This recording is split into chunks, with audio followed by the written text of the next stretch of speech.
Hello hi ഏവർക്ക് സ്പെക്ട്രയിലേക്ക് സ്വാഗതം. നമ്മൾ ഇന്ന് ഡിസ്കസ് ചെയ്യാൻ പോകുന്ന ടോപ്പിക് വളരെ ഇൻട്രസ്റ്റിംഗ് ആയ ആരോമാറ്റിസിറ്റിയാണ്. നമുക്ക് വീഡിയോയിലേക്ക് കിടക്കാം. ക്രാഷാണല്ലോ, വേഗം പഠിക്കാം. ആരോമാറ്റിസിറ്റി നമ്മൾ ചെറിയ ക്ലാസ് തൊട്ടേ കേൾക്കുന്ന ഒരു ടോപ്പിക്കാണല്ലേ. ചില മോളിക്യൂൾസിനെ ഈ ക്ലാസ്സിൽ പെടുത്തിയിരിക്കുന്നു. ആരോമാറ്റിക് പണ്ട് കാലത്താണെങ്കിൽ അത് സ്മെല്ലിനെ അടിസ്ഥാനപ്പെടുത്തിയാണ്, ഒരു പർട്ടിക്കുലർ ടൈപ്പ് ഓഫ് സ്മെല്ലുള്ള മോളിക്യൂൾസ് ആണ് എന്ന് വിചാരിച്ചിരുന്നു. പിന്നീട് മനസ്സിലായത് അവരുടെ കെമിക്കൽ സ്ട്രക്ചറുമായി, അവരുടെ കെമിക്കൽ നേച്ചറുമായിട്ട് ഡിപ്പെൻഡ് ചെയ്യുന്ന ഫാക്ടറാണ് എസ്പെഷ്യലി അവരുടെ സ്റ്റെബിലിറ്റി. എന്ത് സ്റ്റെബിലിറ്റി ടുവേർഡ്സ് ഇലക്ട്രോഫിലിക് അഡീഷൻ. ഇതിൽ ഇലക്ട്രോഫിലിക് അഡീഷൻ റിയാക്ഷൻസ് നടക്കാനുള്ള സാധ്യതയില്ല. അതായത് ഇലക്ട്രോഫൈലുകൾക്ക് ഈ ബോണ്ട് ബ്രേക്ക് ചെയ്തുകൊണ്ട് വന്ന് പിടിക്കാൻ പറ്റില്ല. പൈ ബോണ്ടുകളുണ്ടെങ്കിലും അവർ സ്റ്റേബിളാണ്, അഡീഷൻ റിയാക്ഷൻസിനെ ഫേവർ ചെയ്യില്ല. ഇതാണ് അരോമാറ്റിസിറ്റിയുടെ പ്രധാനപ്പെട്ട കൺസെപ്റ്റ്. നമ്മൾ അരോമാറ്റിസിറ്റി പഠിക്കുന്നത് എപ്പോഴും ബെൻസീനെ ബേസ് ചെയ്തിട്ടാണ്. നമുക്കറിയാവുന്ന, എളുപ്പം പഠിക്കാവുന്ന അരോമാറ്റിക് മോളിക്യൂളാണ് ബെൻസീൻ. സോ ഈ പൈ ബോണ്ടുകൾ പ്രിസർവ്ഡ് ആണ് അരോമാറ്റിക്കിൽ. അതിന് കാരണം നമ്മൾ പഠിച്ചിട്ടുണ്ട്, ഈ കോൺജുഗേഷനാണ് അല്ലേ. പൈ ബോണ്ടുകൾ ഈ റിങ്ങിൽ പരസ്പരം ഇങ്ങനെ ചാടിക്കളിച്ചുകൊണ്ടേയിരിക്കും. ഒരുപാട് തിയറികൾ വന്നിട്ടുണ്ട്. നമ്മളതിൽ തുടങ്ങുന്നത് നമ്മുടെ സ്വന്തം ഹക്കൽസ് റൂൾ പ്രകാരമാണ്.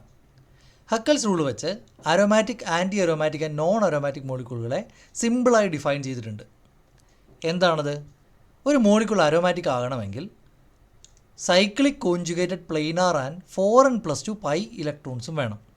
ആൻറ്റി അരോമാറ്റിക് ആകണമെങ്കിൽ ഒറ്റ വ്യത്യാസമേ ഉള്ളൂ, 4n+2 പകരം 4n പൈ ഇലക്ട്രോണുകളായിരിക്കണം അതിനുണ്ടായിരിക്കേണ്ടത്. വേറെ ഒന്നുമില്ല. അതായത് ആ മോളിക്യൂൾ സൈക്ലിക് ആയിരിക്കണം, കോൺജുഗേറ്റഡ് ആയിരിക്കണം, പ്ലെയിനാർ ആയിരിക്കണം, പക്ഷേ 4n ആയിരിക്കണം പൈ ഇലക്ട്രോണുകളുടെ എണ്ണം. അങ്ങനെയാണെങ്കിൽ അത് ആൻറ്റി അരോമാറ്റിക്കായി. സോ ഈ രണ്ട് കേസുകളിലും ആദ്യത്തെ 3 പോയിൻറ്റുകൾ സാറ്റിസ്ഫൈ ചെയ്യപ്പെട്ടാൽ മാത്രമേ അത് അരോമാറ്റിക്കോ ആൻറ്റി അരോമാറ്റിക്കോ ആയ മോളിക്യൂളായി മാറുള്ളൂ. നമുക്ക് ബെൻസീനെ നോക്കാം. ഇത് സൈക്ലിക് ആണ്, കോൺജുഗേറ്റഡ് ആണ്, അതായത് ഒന്നിടവിട്ട് സിംഗിൾ ആൻഡ് ഡബിൾ ബോണ്ടുകൾ ഉണ്ടാവണം. ദെൻ പ്ലെയിനാർ ആയിരിക്കണം മോളിക്യൂൾ, ആണല്ലോ. 6 കാർബണും ഒറ്റ പ്ലെയിനിൽ തന്നെയാണ് നിൽക്കുന്നത്. 4n+2 പൈ ആണോ?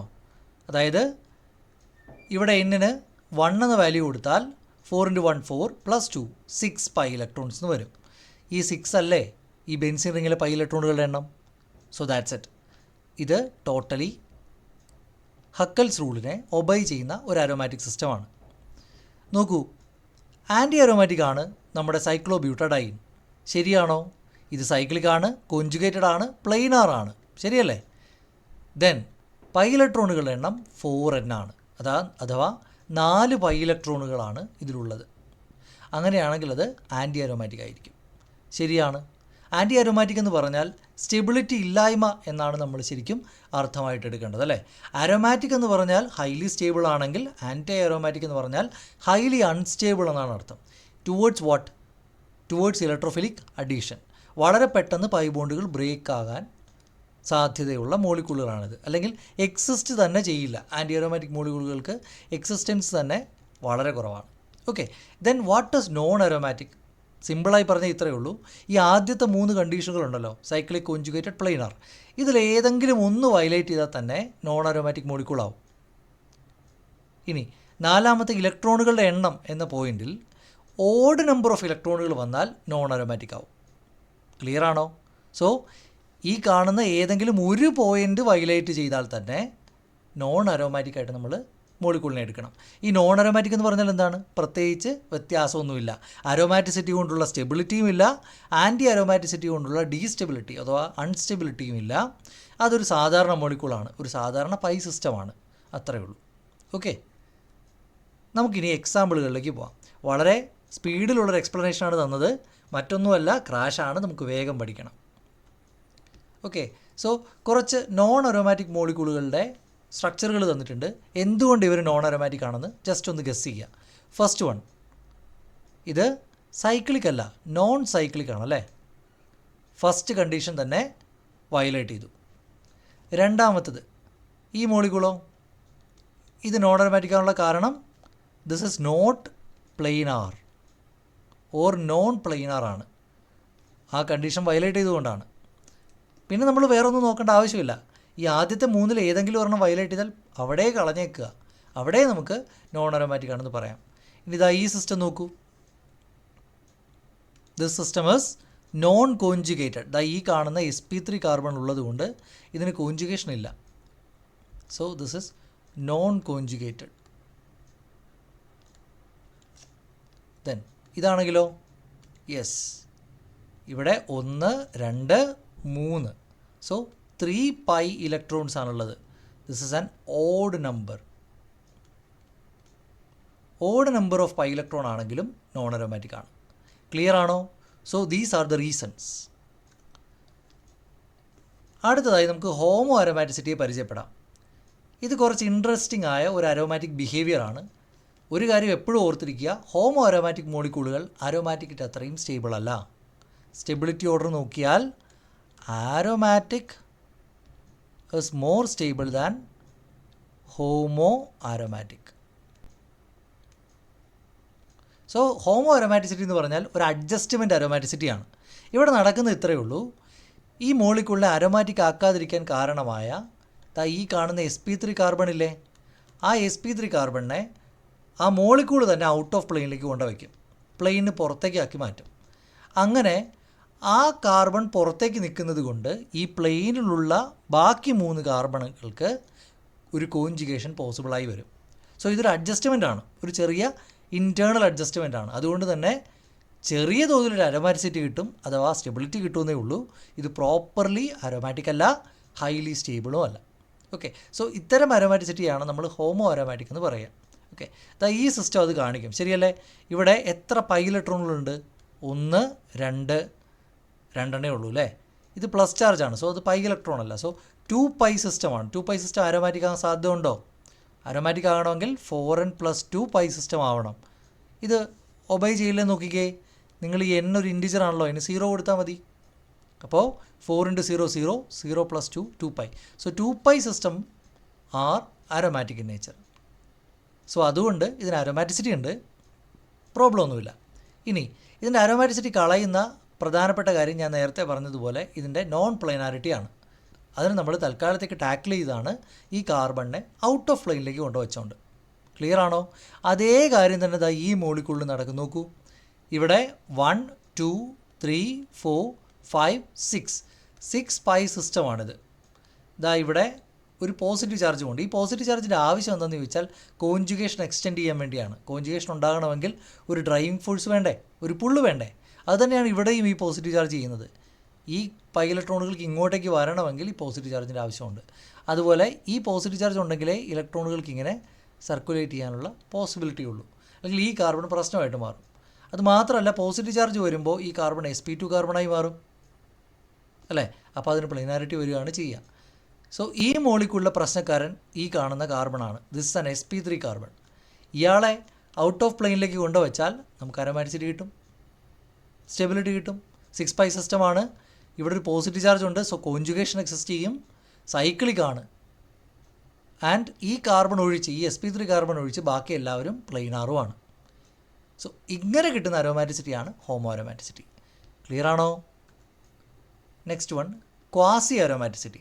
ഇത് കുറച്ച് ഡിബേറ്റബിളായ ഒരു സാധനമാണ്. അധികം കൺഫ്യൂസ് ചെയ്യാതെ നമുക്ക് സിമ്പിളായിട്ട് ഓർത്തിരിക്കാവുന്ന രീതിയിൽ പഠിക്കാം. ഇത്രയേ ഉള്ളൂ. ഇവിടെ സാധാരണഗതിയിൽ ഈ മോളിക്യൂൾ അരോമാറ്റിക് ആയിരിക്കില്ല. ഒരു ചാർജ് സെപ്പറേഷനിലൂടെ അല്ലെങ്കിൽ ചാർജ് വരുന്നതിലൂടെ ഈ മോളിക്യൂൾ അരോമാറ്റിക്കായിട്ട് മാറും. നോക്കൂ, ഇത് സൈക്ലോപ്രൊപ്പീനോൺ ആണ് അല്ലേ? ഇവിടെ ഒരു കീറ്റോൺ പാർട്ടുണ്ട്, ഒരു ഡബിൾ ബോണ്ടും ഉണ്ട്. നമുക്കറിയാം സാധാരണഗതിയിൽ ഒരു ഡബിൾ ബോണ്ടുള്ള സൈക്ലോപ്രൊപ്പീൻ എന്ന് പറയുന്ന അരോമാറ്റിക് ആവുമോ? യെസ്, ഇതൊരു 2 പൈ സിസ്റ്റമാണ്. സോ ഇത് 4n + 2 പൈ ഇലക്ട്രോൺ സിസ്റ്റത്തെ സാറ്റിസ്ഫൈ ചെയ്യുന്നുണ്ട്. സൈക്ലിക് ആണ്. കോഞ്ചുഗേറ്റഡ് ആണോ? അല്ല.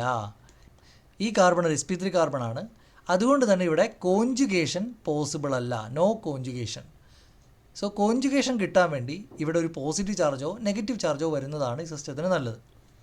നോക്കൂ, ഈ പൈ ബോണ്ട് ഓക്സിജനിലേക്ക് ഷിഫ്റ്റ് ചെയ്താൽ നമുക്ക് കിട്ടുന്ന സ്ട്രക്ചർ എന്താണ്?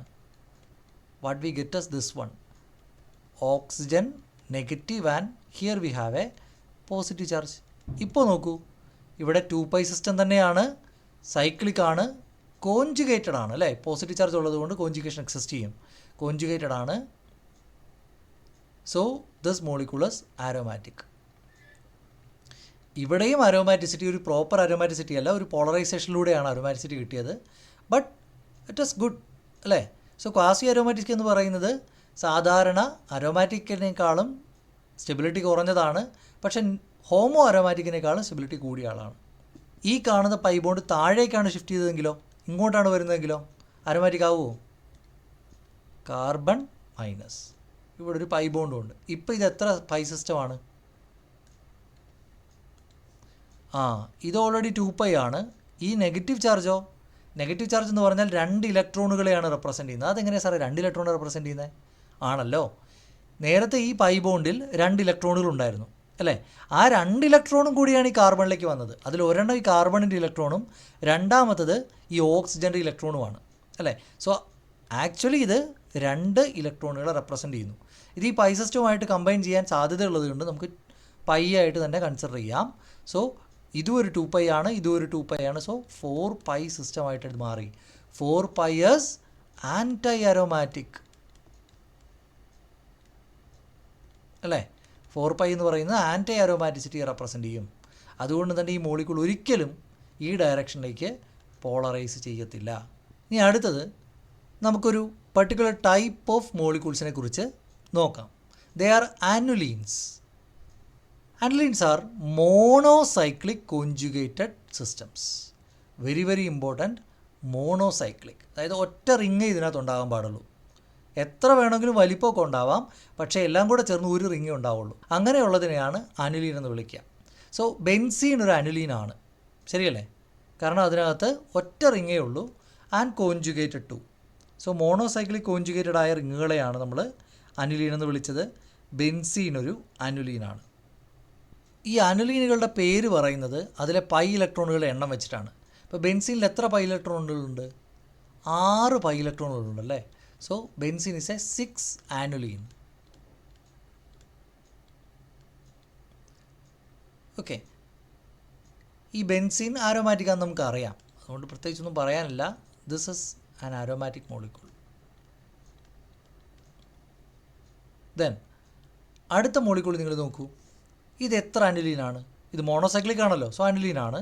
എത്ര അനുലീനാണ്? എത്ര പൈ ഇലക്ട്രോൺ ഉണ്ട്? 1 2 3 4 5 പൈ ബോണ്ട്സ് ഉണ്ട്. സോ 10 പൈ ഇലക്ട്രോൺസ് ഉണ്ട്. So this is an example of 10 ആനുലീൻ. ഇത് ആരോമാറ്റിക് ആണോ? 4n+2 സിസ്റ്റമാണ്. സോ സൈക്ലിക് കോൺജുഗേറ്റഡ് അല്ലേ? 1.5 വിട്ട് പൈ ബോണ്ടുകളുണ്ട്. സോ കോൺജുഗേറ്റഡ് ഒക്കെ തന്നെയാണ്. സൈക്ലിക് കോൺജുഗേറ്റഡ് മോളിക്യൂളാണ്. ഇത് പ്ലെയിനാറാണോ? അല്ല. ഇതിൻ്റെ പ്ലെയിനാരിറ്റി കളയുന്നത് ഇതിൻ്റെ ഉള്ളിൽ നിൽക്കുന്ന ഈ ഹൈഡ്രജനുകളാണ് കേട്ടോ. അത് ഓർത്തിരിക്കുക. These internal hydrogens are responsible for this non aromaticity. ഈ ഹൈഡ്രജൻസ് ഈ മോളിക്യൂളിനെ ഇരിക്കാൻ സ്ഥലമില്ലാത്ത രീതിയിലാക്കി വെച്ചിരിക്കുകയാണ്. സോ അതുകൊണ്ട് ഇതിന് പ്ലെയിനർ ആവാൻ പറ്റില്ല. ഈ 2 ഹൈഡ്രജൻ പുറത്തേക്ക് പ്രൊജക്റ്റ് ചെയ്ത് നിൽക്കും. ഈ മോളിക്യൂൾ മൊത്തത്തിലൊന്ന് ബെൻഡ് ചെയ്ത് നിൽക്കും. അങ്ങനെ പ്ലെനാരിറ്റി പോകുന്നത് കൊണ്ട് ഇതിന് അരോമാറ്റിസിറ്റി ഉണ്ടാവില്ല. എ നോൺ അരോമാറ്റിക് സിസ്റ്റം അല്ലേ? അരോമാറ്റിക് അല്ല, അത്രയേ ഉള്ളൂ. അഥവാ നോൺ അരോമാറ്റിക് ആണ്. പ്ലെനാരിറ്റി ഇല്ലായ്മയാണ് കേട്ടോ കാരണം. ഇനി ഈ മോളിക്യൂൾ നോക്കൂ. ഇതും ഒരു അനുലീനാണല്ലേ? എത്ര അനുലീനാണ്? പൈ ബോണ്ടുകളുടെ എണ്ണം നോക്കുക. 1 2 3 4. സോ 8 ആനുലീൻ അല്ലേ? 8 ആനുലീനാണ്. ഇത് അരോമാറ്റിക് ആണോ? 8 എന്ന് പറഞ്ഞാൽ 4π സിസ്റ്റമാണ് അല്ലേ? 4π സിസ്റ്റം പ്ലെയിനാറായി പോയി കഴിഞ്ഞാൽ അത് ആൻറ്റി അരോമാറ്റിക്കായി പോവും.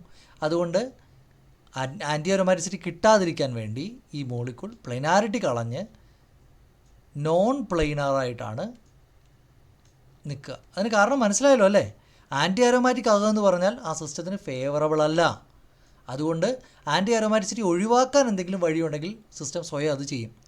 ഈ സിസ്റ്റത്തെ സംബന്ധിച്ച് ഏറ്റവും എളുപ്പം അതിൻ്റെ പ്ലെനാരിറ്റി ഇല്ലാതാക്കലാണ്. പ്ലെനാരിറ്റി ഇല്ലാതായാൽ ആദ്യത്തെ 3 കണ്ടീഷനുകളിൽ പ്രധാനപ്പെട്ടൊരു കണ്ടീഷൻ വയലേറ്റായി. So non planar, non aromatic. ഇത് നോക്കൂ. ഇത് അനുലീൻ അല്ലേ? അല്ല, this is not an annulene. ഇതെങ്ങനെയാണ് അനിലീൻ ആവുക? ഇവിടെ ഒന്നിൽ കൂടുതൽ റിങ്ങുകളുണ്ട്. ഇത് ഈ കാർബൺ കണ്ടെയ്ൻ ചെയ്യുന്ന ഒരു റിങ് കൂടെ ഉണ്ട് ഇവിടെ. സോ ഇതൊരു ബൈസൈക്ലിക് സിസ്റ്റമാണ്, 2 സൈക്കിളുണ്ട്. So not an annulene. പക്ഷേ ഇത് അരോമാറ്റിക് ആണോ? ഇത് 10π സിസ്റ്റമാണല്ലേ, നമ്മൾ നേരത്തെ പറഞ്ഞു. 10π എന്ന് പറയുന്നത് 4n+2 ടൈപ്പാണ്. സോ അരോമാറ്റിക് ആകാൻ സാധ്യതയുണ്ട് when they are cyclic conjugated planar system. അതെല്ലാം ഇവിടെ ഒബൈ ചെയ്യും. നേരത്തെ മോളിക്യൂളിൽ ഇതിനകത്തേക്ക് നിന്ന 2 ഹൈഡ്രജനുകളാണ് പ്ലെനാരിറ്റി കളഞ്ഞതെങ്കിൽ ആ 2 ഹൈഡ്രജനുകൾക്ക് പകരം നമ്മളൊരു CH2നെ കൊണ്ടുവച്ചു. ആ CH2 ആണെങ്കിൽ മിടുക്കനായിട്ട് ഔട്ട് ഓഫ് പ്ലെയിനിൽ പോയിരിക്കുക, പുറത്തേക്ക് പോയി നിൽക്കുകയാണ്. സോ ഈ റിങ്ങിലുള്ള പൈ ബോണ്ടുകൾക്ക് സുഖമായിട്ട് ഇതിനുള്ളിൽ കോഞ്ചുഗേറ്റ് ചെയ്യാം ആൻഡ് അതിലൂടെ അരോമാറ്റിക്കായി എക്സിസ്റ്റ് ചെയ്യാനും സാധിക്കും. ക്ലിയർ ആണോ? സോ ഈ മോളിക്യൂള് ആരോമാറ്റിക് ആണ്. സംശയം തോന്നാം, ഈ CH2ൻ്റെ പ്രസൻസ് അതിൻ്റെ അരോമാറ്റിസിറ്റി കളയില്ലേ? കളയത്തില്ല, കാരണം അത് ഔട്ട് ഓഫ് പ്ലെയിനിലാണ് നിൽക്കുന്നത്. ക്ലിയർ ആണോ?